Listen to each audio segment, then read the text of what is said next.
So ito yung gagawin nating motor guys. Papalitan natin ng bago kasi pag pinaandar mo to, dito may lumalabas na tubig dyan, no? Umiikot yung motor. Sira na yung gasket dito sa kanyang pump. Ayan, oh, basa, oh. Basa.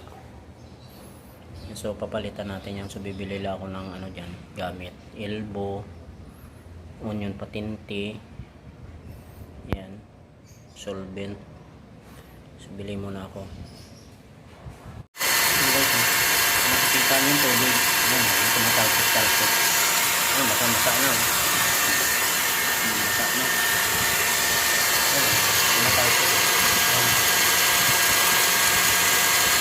So ito yung pamalit nating motor guys. 1 horsepower. Ayan, o. Malabo. Ayan, 1 horsepower. So ito na yung mga gamit natin. Mayroon tayong onion patinti, dalawa. Elbow, GI bushing, solvent, pamutol sa tubo natin. Yan. Yan yung mga gamit natin, teflon.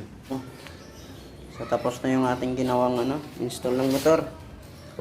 Yan, so on mo pa rin, Koy. On. Yun, oh.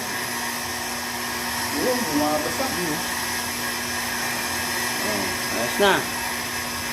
So thank you for watching sa aking reels. So, okay, walang tagas, walang tulo, batang bata. Ayos na. Walang leak. Hindi siya maingay.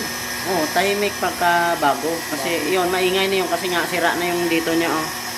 Yung bushing niya diyan, yung bearing niya, saka yung niya, sira na. Bushing ba yun? Yung yung parang gasket.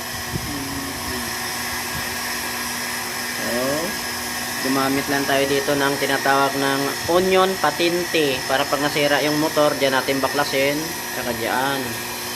Hindi na tayo nagtagay ng gate valve kasi may gate valve na tayo sa main. Kung maglagay pa tayo, double gastos pa. Kaya hindi na tayo naglagay. So, hanggang dito na lang guys. Thank you so much. Mama Chup Chup.